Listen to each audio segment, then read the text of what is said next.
Skor 1-2.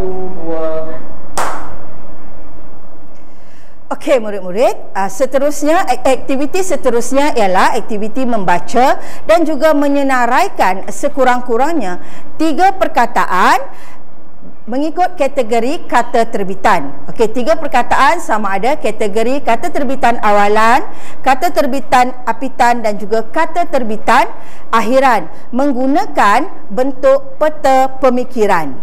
Okey murid-murid, di sini cikgu akan tunjukkan contoh peta pemikiran yang boleh murid-murid gunakan untuk menganalisis ataupun menyenaraikan kata terbitan tersebut.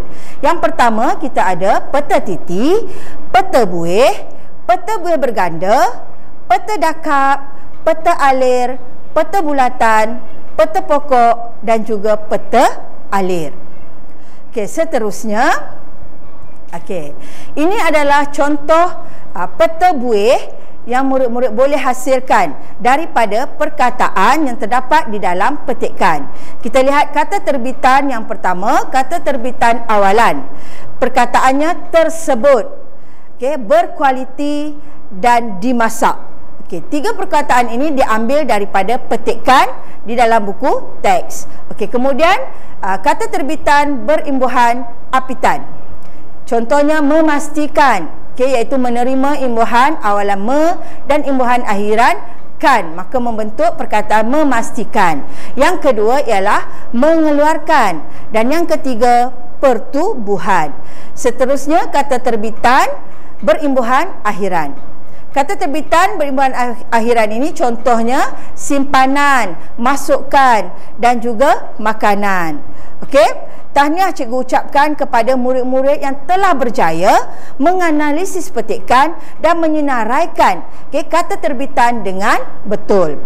Di sini cikgu berikan contoh kata terbitan yang kamu tidak senaraikan mengikut peta pemikiran yang betul dan kategori yang betul.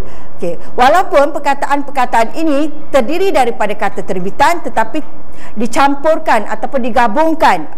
Contohnya masukkan, makanan, melihat, taburkan, mengambil, simpanan, keperluan dan dianggarkan. Tidak ada kategori sama ada berimbuhan awalan ataupun berimbuhan apitan dan juga berimbuhan akhiran. Seterusnya, ini adalah contoh kata terbitan. Kita gunakan peta pemikiran peta pokok. Lebih jelas dan lebih nyata nampak perbezaan di antara kata terbitan awalan, kata terbitan apitan dan juga kata terbitan berimbuhan akhiran. Contoh kata terbitan berimbuhan awalan yang terdapat di dalam petikan ialah penyakit, mengambil, mencapai, berkualiti. Manakala kata terbitan berimbuhan apitan pula yang terdapat dalam petikan ialah pemakanan, pengambilan, keperluan, mengesyorkan. Dan akhir sekali kata terbitan berimbuhan akhiran. Contohnya makanan, kehidupan, pasaran dan juga simpanan. Ini adalah contoh seterusnya yang kamu boleh lihat sama ada murid-murid dapat atau tidak, atau sama atau tidak dengan jawapan murid-murid. Yang pertama, kata terbitan awalan menerima imbuhan awalan ialah meningkat, melihat, menjadi, dimakan. Manakala kata terbitan berimbuhan apitan pula merasakan, pertubuhan, pertanian dan mengeluarkan. Akhir sekali kata terbitan berimbuhan akhiran.